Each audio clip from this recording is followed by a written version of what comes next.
है बिहार का वो रोशनी खो गई जो कभी पूरे विश्व को दिशा देती थी। मैं भिक्षांत कुमार मंच पे उपस्थित प्रधानाचार्य, अतिथिगण एवं शिक्षक महोदय, मेरे प्यारे भाइयों एवं बहनों, आपको मेरा सादर प्रणाम। बिहार जो एक पिछड़े राज्य की गिनती में गिनी जा रही है वर्तमान की भी समय में, उसका एक महत्वपूर्ण कारण हमारी प्राथमिक शिक्षा है। बिहार एक समय में शिक्षा का प्रमुख केंद्र था। नालंदा और विक्रमशिला जैसे विश्वविद्यालयों ने विश्व को ज्ञान दिया, लेकिन आज बिहार की शिक्षा व्यवस्था गंभीर संकट से जूझ रही है। वर्तमान समय में प्राथमिक शिक्षा दो प्रकार की प्रणाली से व्यवस्थित हो रही है, एक जो शुल्क शिक्षा, दूसरी हमारी निःशुल्क शिक्षा। बात अगर शुल्क शिक्षा की जाए तो पढ़ाई में गुणवत्ता के साथ डिजिटल शिक्षा, स्मार्ट क्लास, कंप्यूटर, प्रोजेक्टर जैसे सुविधा मिलती है, लेकिन शुल्क वाली शिक्षा में जो बिहार राज्य में रहने वाले अधिक जनसंख्या गरीबी और बेरोजगारी से ग्रसित हो, वहाँ शुल्क वाली शिक्षा सबकी पास की बात तो हो नहीं सकती। अब अगर निःशुल्क शिक्षा की प्रणाली की बात की जाए तो इसे हम सभी लोग जानते ही होंगे।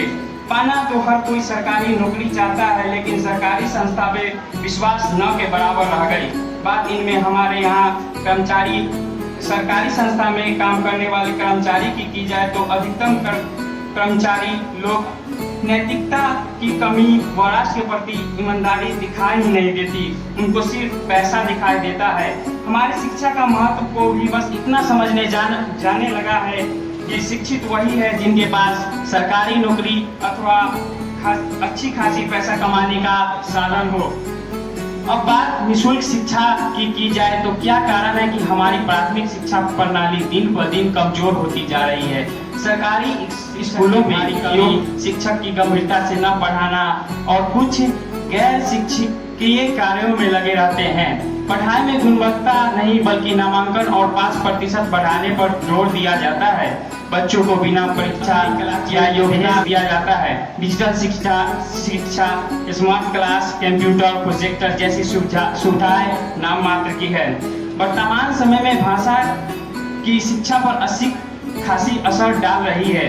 बिल्डिंग की नींव भी कमजोर हो तो बिल्डिंग की अधिक ऊंचाई नहीं हो सकती, और हमें सीधा व साफ दिखाई दे रही है कि बड़े संस्थान व उच्च शिक्षा या पद की शुल्क वाली अंग्रेजी माध्यम के विद्यार्थी ही दिखाई देती है, जिसमें यूपीएससी जैसे एग्जाम में 95%, नीट 79, IIT JEE इसका कोई ऑफिशियल परसेंट तो नहीं, लेकिन दावे के साथ मैं ये कह सकता हूँ निःशुल्क वाली शिक्षा कमजोर और तकनीकी रूप से पिछड़ रही है। ऐसा व्यवस्था को देखकर समाज में शिक्षा जरूरत नहीं मजबूरी समझे जाने लगा है। विचार तो यह है कि शिक्षा का अधिकार हो एक समान, जिससे सभी वर्गों का विकास संभव हो। अगर कुछ प्रतिशत की विकास होगी तो कभी कोई राष्ट्र या राज्य विकसित नहीं मानी जाएगी।